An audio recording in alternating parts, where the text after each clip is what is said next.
Hey everybody, this is the continuation of day 103 of the Chronological Bible Reading Plan. I'm going to pick up where I left off. I'm sorry I got interrupted before. So here we are. If your father misses me at all, then say David earnestly asked leave of me to run to Bethlehem his city, because it is the yearly sacrifice there for the whole family. If he says it is good, your servant shall be safe, but if he is very angry, know that he has decided on evil. Therefore, deal kindly with your servant, for you have brought your servant into a covenant of the Lord with you. But if there is iniquity in me, put me to death yourself, for why then should you bring me to your father? And Jonathan said, Far be it from you. For if I should indeed learn that evil has been decided by my father to come upon you, then would I not tell you about it? Then David said to Jonathan, Who will tell me if your father answers you harshly? And Jonathan said to David, Come, and let us go out into the field. So both of them went out to the field. Then Jonathan said to David, The Lord, the God of Israel, be witness. When I have sounded out my father about this time tomorrow, or the third day, behold, if there is good feeling toward David, shall I not then send to you and make it known to you? If it please my father to do you harm, may the Lord do so to Jonathan, and more also, if I do not make it known to you, and send you away, that you may go in safety. And may the Lord be with you, as he has been with my father. And if I am still alive, will you not show me the loving kindness of the Lord, that I may not die? And you shall not cut off your loving kindness from my house forever, not even when the Lord cuts off every one of the enemies of David from the face of the earth. So Jonathan made a covenant with the house of David, saying, May the Lord require it at the hands of David's enemies. And Jonathan made David vow again, because of his love for him, because he loved him as he loved his own life. Then Jonathan said to him, Tomorrow is the new moon, and you will be missed, because your seat will be empty. When you have stayed for 3 days, you shall go down quickly, and come to the place where you hid yourself on that eventful day, and you shall remain by the stone of Ezel. And I will shoot 3 arrows to the side, as though I shot at a target. And behold, I will send the lad, saying, Go find the arrows. If I specifically say to the lad, Behold, the arrows are on this side of you, get them. Then come, for there is safety for you, and no harm, as the Lord lives. But if I say to the youth, Behold, the arrows are beyond you, go, for the Lord has sent you away. As for the agreement of which you and I have spoken, behold, the Lord is between you and me forever. So David hid in the field, and when the new moon came, the king sat down to eat. And the king sat on his seat as usual, the seat by the wall. Then Jonathan rose up, and Abner sat down by Saul's side, but David's place was empty. Nevertheless, Saul did not speak anything that day, for he thought, If it is an accident, he is not clean, surely he is not clean. And it came about the next day, the second day of the new moon, that David's place was empty. So Saul said to Jonathan his son, Why has the son of Jesse not come to the meal, either yesterday or today? Jonathan then answered Saul, David earnestly asked leave of me to go to Bethlehem. So he said, Please let me go, since our family has a sacrifice in the city, and my brother has commanded me to attend. And now if I have found favor in your sight, please let me get away, that I may see my brothers. For this reason he has not come to the king's table. Then Saul's anger burned against Jonathan, and he said to him, You son of a perverse, rebellious woman, do I not know that you are choosing the son of Jesse to your own shame and to the shame of your mother's nakedness?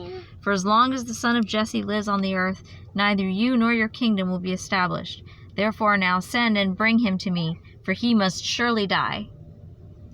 But Jonathan answered Saul his father and said to him, Why should he be put to death? What has he done? Then Saul hurled his spear at him to strike him down. So Jonathan knew that his father had decided to put David to death. Then Jonathan arose from the table in fierce anger and did not eat food on the second day of the new moon, for he was grieved over David because his father had dishonored him.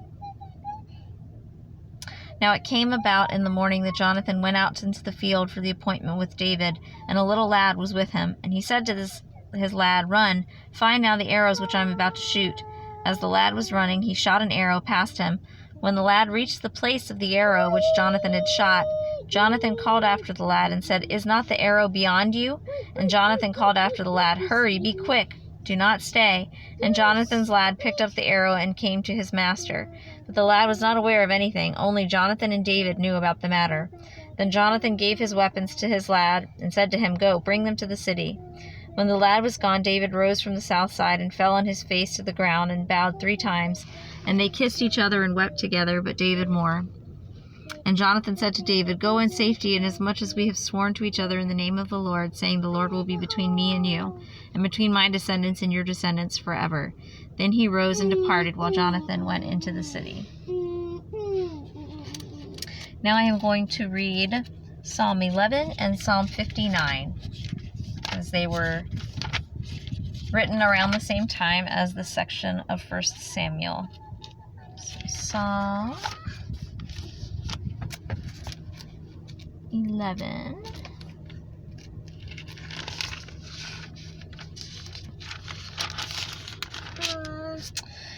In the Lord I take refuge. How can you say to my soul, Flee as a bird to your mountain? For behold, the wicked bend the bow. They make ready their arrow upon the string to shoot in the darkness at the upright in heart. If the foundations are destroyed, what can the righteous do? The Lord is in his holy temple, and the Lord's throne is in heaven. His eyes behold, his eyelids test the sons of men. The Lord tests the righteous and the wicked, and the one who loves violence his soul hates. Upon the wicked he will rain snares. Fire and brimstone and burning wind will be the portion of their cup. For the Lord is righteous. He loves righteousness. The upright will behold his face. And then Psalm 59.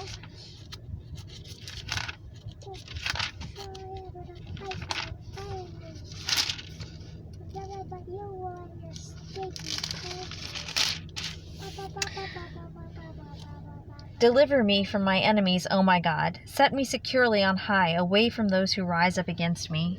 Deliver me from those who do iniquity, and save me from men of bloodshed. And behold, they have set an ambush for my life. Fierce men launch an attack against me, not for my transgression, nor for my sin, O Lord. For no guilt of mine, they run and set themselves against me. Arouse thyself to help me and see. And thou, O Lord God of hosts, the God of Israel, awake to punish all the nations. Do not be gracious to any who are treacherous in iniquity. Selah. They return at evening. They howl like a dog and go around the city. Behold, they belch forth with their mouths. Swords are in their lips. For they say, Who hears? But thou, O Lord, dost laugh at them. Thou dost scoff at all the nations. Because of his strength I will watch for thee, for God is my stronghold. My God is in his loving kindness will meet me. God will let me look triumphantly upon my foes. Do not slay them, lest my people forget. Scatter them by thy power and bring them down, O Lord, our shield. On account of the sin of their mouth and the words of their lips, let them even be caught in their pride.